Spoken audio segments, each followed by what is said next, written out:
Hello, friends. It's been a while. I think the last video I put up was in January, so I completely skipped February, and here we are halfway through March. It's been busy. Remodeled the bathroom, out of town visitors, kids. I have not just been frittering away my time. So one thing that's coming up for me at the end of March, I will be giving a presentation in Evansville, co-sponsored by the University of Evansville and the University of Southern Indiana, and I will be programmed counter the Ancient Aliens roadshow. I'm not sure what they're doing, but they're probably selling a lot of tickets and probably going to make a lot of money. So I hope that you do not give them your money. I was asked to basically provide a counter narrative, talk about pseudoarchaeology, pseudoscience. So the talk that I'm giving is called Ancient Aliens, colon, I hate using colons in titles, but I did it because it's appropriate. Ancient Aliens, colon, a joke that really isn't very funny. And I will just go ahead and read the abstract into the record. The program Ancient Aliens argues that there is good evidence that space aliens interacted with ancient human societies and continue to be active here on Earth. Most of the archaeological claims made on the program are ridiculous and have been shown again and again to be wrong. This presentation will discuss a small sample of the claims made on ancient aliens and explore the shared intellectual ancestry of ancient aliens, eugenics, the occult, Nazism, Atlantis believers, and other pseudoscientific belief systems. While the evidence presented by Ancient Aliens is a joke, it turns out that when you scratch the surface, the joke really isn't very funny. I'm just going to call it like I see it. I've given presentations on this topic before. If you have been paying attention, you know that one of the reasons why I became active on this channel again was to kind of bone up on my Ancient Aliens lore.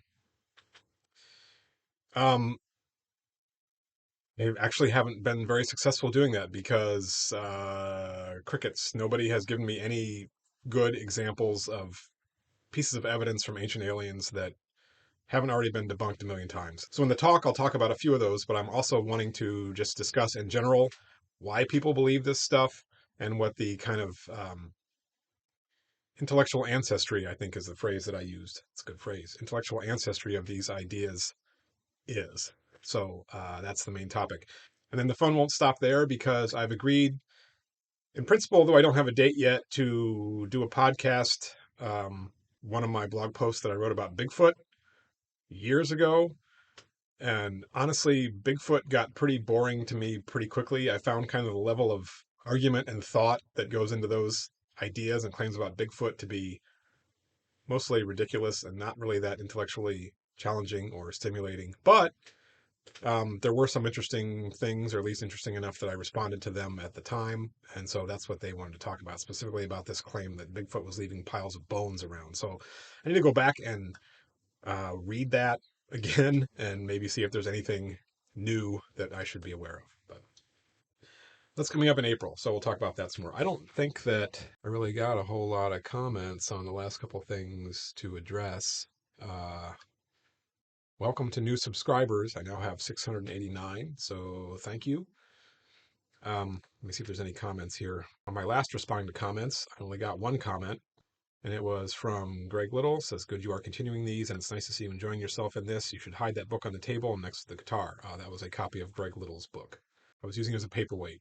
No offense, it makes a really good paperweight. When I do drawings that are 9 by 12 on heavy watercolor paper, they'll tend to, once you take them out of the book, they want to flex. So oftentimes when I'm in a period where I'm doing a lot of drawings, I'll pile them up and I'll stack some heavy stuff on it there. So that's what you're seeing there in the background. Okay. New Mad Max movie is coming out soon. I'm actually embarrassingly excited about Furiosa.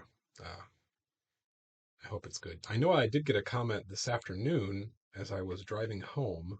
Oh, so how fitting. So not nearly normal 4454, 46 minutes ago, writes, they were Sasquatch. So this is on my throwaway video, 5-minute video that I did on the red-haired cannibal giants of Nevada, which was just supposed to show my students at the time the kind of the format and the structure of videos that I wanted them to make. So it was this ridiculous claim that you hear repeated over and over again by, but the Sasquatch people love it and the Giants people love it, that there's this Native American source and repeating the lore that there were red-headed cannibal giants living in Nevada, and those were related to these quote-unquote giant skulls that were found in Lovelock Cave.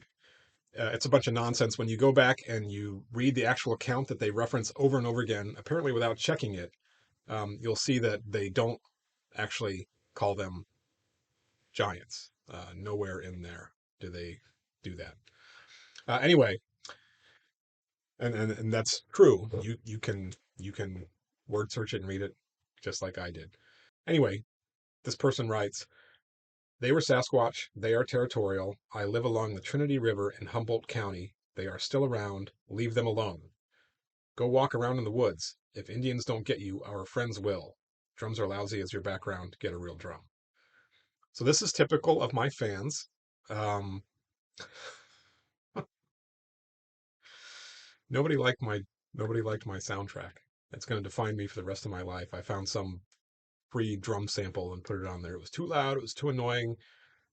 You have incorrect information. There were skulls found there. Blah blah blah blah blah blah blah blah blah blah blah blah blah blah blah. Giants with red hair. They were trapped in a cave. I think this probably remains my most watched video. This has been viewed 30,000 times in 5 years. 226 comments, most of them angry at me for pointing out that. Oh, there's a transcript. No. Giant cannibals of Nevada spread all over the internet. Giants, giants, giants, giants, giants, giants, giants. Yeah, so it turns out you look through the book by what was her name? Sarah Winnemucca Hopkins. Sarah Hopkins Winnemucca. I forget. If you read the whole book by Sarah Winnemucca, she only mentions giants once, and that's to say they are make believe. She actually never ties the red-headed cannibals to giants. That's something that the pseudoscience world did and then ran with, and then they get very upset. Apparently, they get upset over 30,000 times when you point out that simple fact. It's a fact. It's a fact. Not nearly normal 4454. I actually do have real drums. Maybe I'll start playing my own, put on my own soundtrack music now.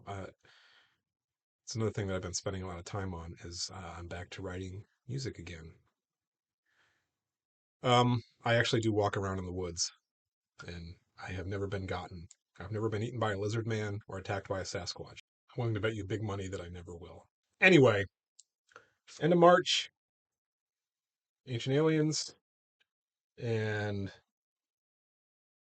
sometime in April, Bigfoot. I still have a lot of stuff to talk about with Randall Carlson, Graham Hancock, some of our other friends. I will get around to it.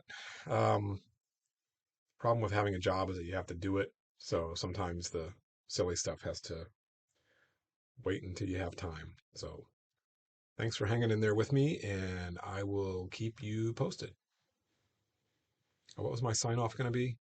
How about if you didn't know, now you know? Is that good? If you didn't know, now you know. Whatever.